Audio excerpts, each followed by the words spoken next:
Hi, and welcome to Oyov Dev Vlog number 0. I'm Joshua, and let's just jump right into it.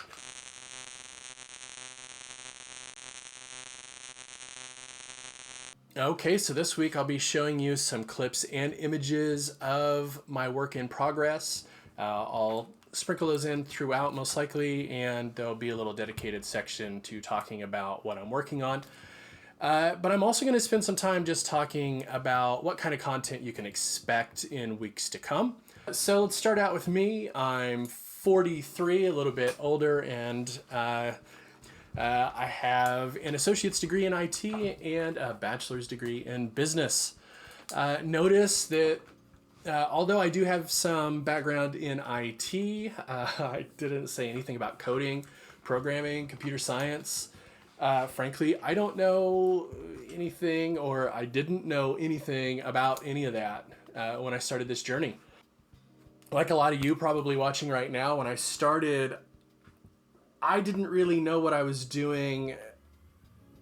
I didn't know really I thought I knew what it took to make a video game, but I didn't. We'll get to that shortly. But so for me, the journey started for me like it does with a lot of people. I was working underappreciated middle management job for a load of idiots at a failing company. And although I didn't hate the job, I kind of didn't like, maybe I hated the job. And I got laid off. So I was dabbling in a bunch of different ways, trying to figure out a way to make money. And I kind of just stumbled upon GDevelop. So for anybody that doesn't know, GDevelop is a game engine. It's a way to make games, and it's the engine that I am currently using. And it's what's called a no-code gaming engine. Basically what this means is to use it, it sort of translates code into something that more of a layman can understand. Now, the caveat to that is you still do have to kind of understand how coding works, right? You still have to understand how everything works together, how all the pieces interact and what they all do. You just don't necessarily have to understand C#, or C++. Like, you don't have to know the language. You only have to know how to speak. You don't have to know how to type, I guess. Now, there are clearly some limitations with the engine.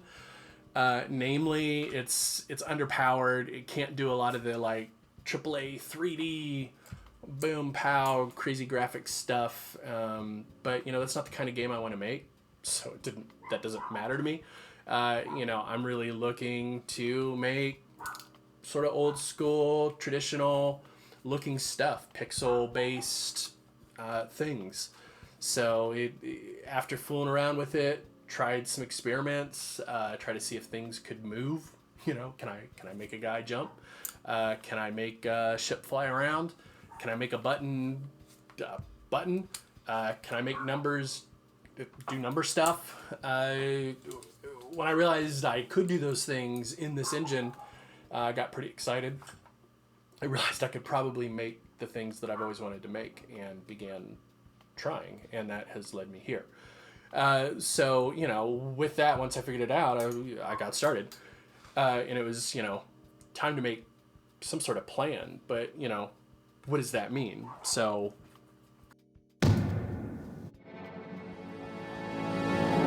first and foremost, my plan involves making 2 games at once.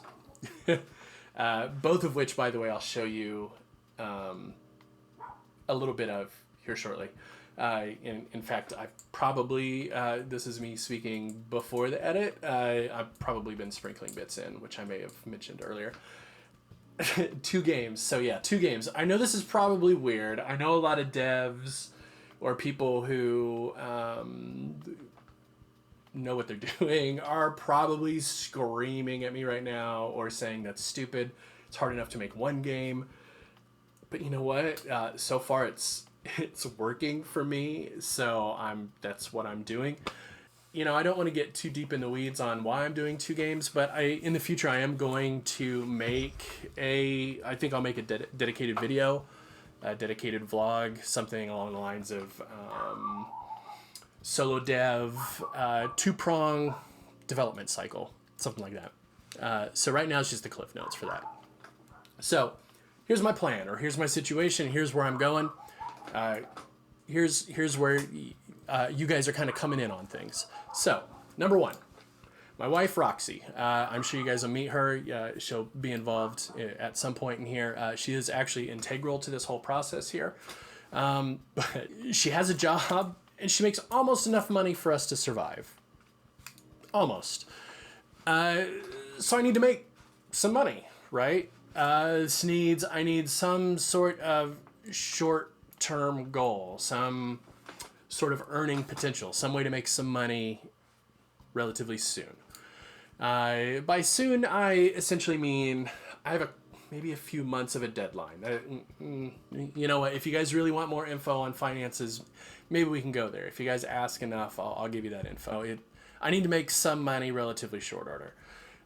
So the first goal is to create one or more mobile games or small tablet-style games, quick, that I can monetize in some way to start getting some sort of income, really like almost a proof of concept, to show that I can make money making games. Now within that sphere, I don't want to waste time making something stupid, and I don't want to be evil. My purpose isn't to make throwaway games that nobody wants to play. So that has led me to a game that I'm currently calling Touchy Touch. Admittedly, that sucks as a name. Maybe you all can take a look at it and suggest a name in the comments below. I'd love for your help, to be honest. So let me kind of tell you a little bit about it. So let's take a look here. Hopefully I've got something for you guys to look at. So this game is a tablet-only game. The original inspiration for it was sort of how multi-touch feels on a tablet. Just seemed like that, the feeling of interacting with the screen with not just one finger, but more than one, right? Have you ever played where you got to use multiple fingers? You got to get in there and like touch lots of things. It seemed ripe for exploration. The fact that you can jam your fingers in there. If you've ever played this kind of, sometimes it gets hard to tell what's happening. You're like, even some of the games where you're playing with a joystick, you got to kind of see under your hands sometimes. And I've always felt like that was frustrating with mobile games, and so why not take that frustration and turn that into something, right? Take a negative aspect that normally is troublesome in a game and make it the fun part. I feel like that's usually a great place to, a lot of games have pulled a lot of fun out of that sort of idea. So I started thinking about this idea, and it pretty quickly reminded me of the old party game Twister, right? Except, it's your hands. Your hands are the people, and your fingers are the feet, and the hands. Your hands are people, and your finger are hands. Yeah, sure, right? So with that idea, that's where Touchy Touch has come from. So it's a game where the central premise is that you have to touch a color coded spots right on the screen with your fingers, and then move your fingers around to new spots to complete the level. Like Finger Twister was my original name here, which sounds even weirder and like sort of gross, right? So that can't stick with Finger Twister really. So it became clear that I'm making a game that's quick to pick up and play like short levels. The levels, they're built around the mechanics of, physically manipulating your fingers around one another to complete the stage, and the narrative's meant to be like fun and engaging. So that's what I'm running with. Short, fun and engaging, physical with your fingers. A lot of game juice is going to be a big part of it. Juice meaning how it feels and sounds. I have a music background. Played in a lot of bands. I'm in a band right now, actually. That's going to be an important part of this as well. My second game, let's jump right back over to that. Let's jump into that one. Let's get this over with. This is getting kind of long. And, there's more to come. Remember, I'm going to put at least one of these out every week. Maybe more, but at least one a week. Next week, I'm going to come back and I'm going to dive a little deeper into Touchy Touch, or hopefully you guys give me a better name than that at some point. But I will be back next week to talk a little more in depth about these games. And in the future, here in a few weeks, we'll get a little more into my process, and we'll dig into how to structure things, how to get things done, that sort of stuff. So we'll get into the business side of games and some of the mistakes I've made, some of the mistakes I'm still making. And hopefully we can kind of learn together. But let's jump over and let's talk about my second game, my longer term project, the one that's maybe a little more ambitious. I intend to release this one on Steam, itch.io, tablets, whatever other spots I can come up with that it can be released on. Basically anywhere I can put it, I'm going to. So this one right here, this is called Galegacy, and it's a spaceship roguelite, guys. Roguelites, right? I gotta say, roguelite is one of my all-time favorite genres. I've loved roguelikes and roguelites for a long, long time. So with Galegacy, the idea is I'm mixing up like old school shooters and shmups, like Galaga, Asteroids, R-Type, Ikaruga, any old school 8-bit, 16-bit retro arcade shooter vibe. I want that vibe and feel, and that's what I'm going for, and I think I've already achieved that piece of the puzzle.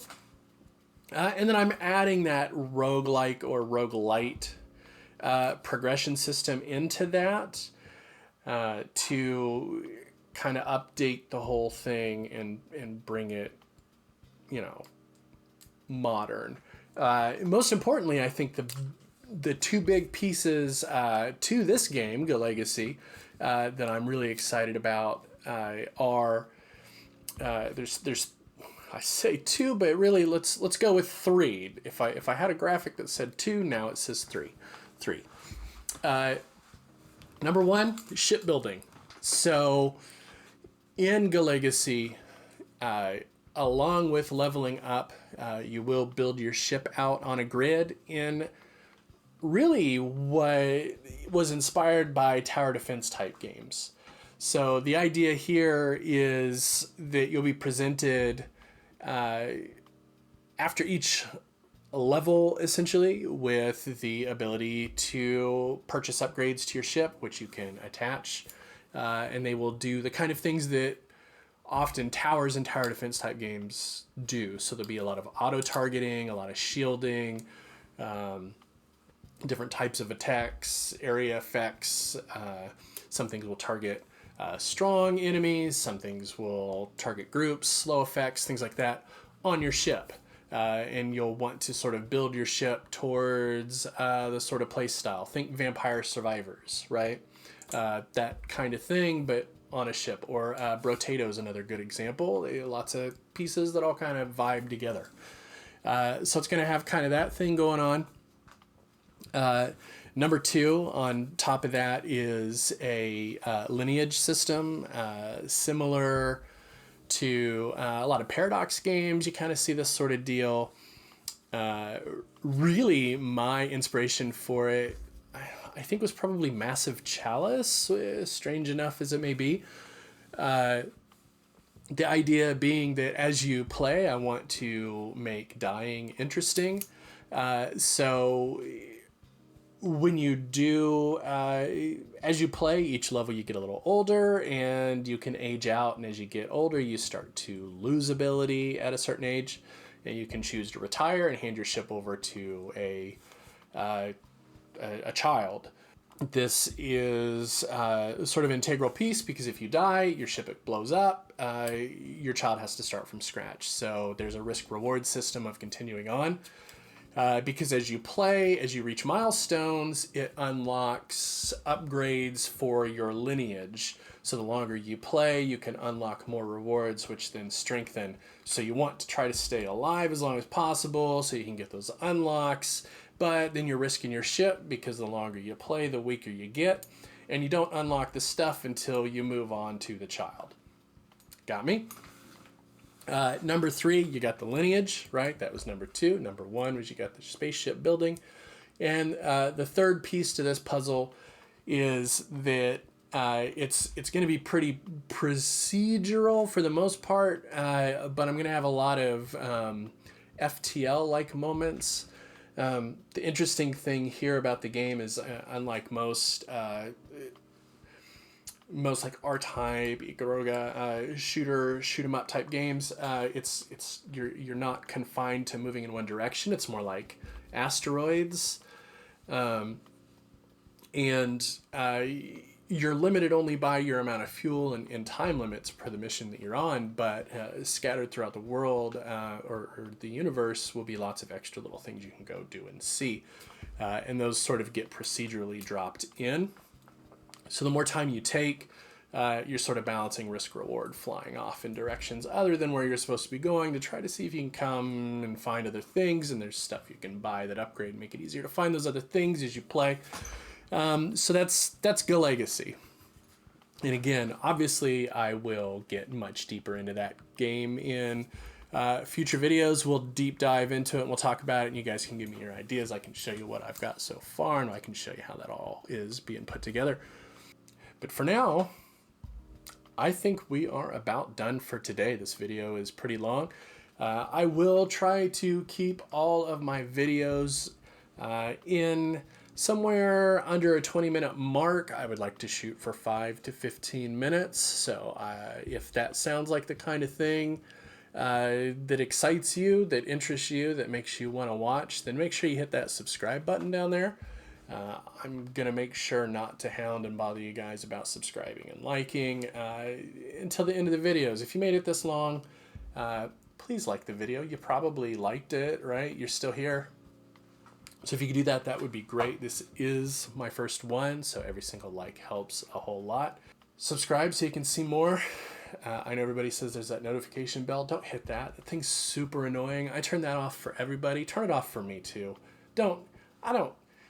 Next week when I make a video, you don't need to know. You don't need to know like right away. Get on YouTube and find me when it's convenient for you. You don't need a notification. I'm not that important. So don't do the notification bell. That's insane. Don't be insane, right? You're not a crazy person, are you? So just subscribe. Subscribe and like. No notification bell. All right, now that we got that out of the way, thanks for tuning in. Really appreciate it. Come back for more game dev stuff. We'll talk about all kinds of cool things in the future. And yeah, have a great week, guys.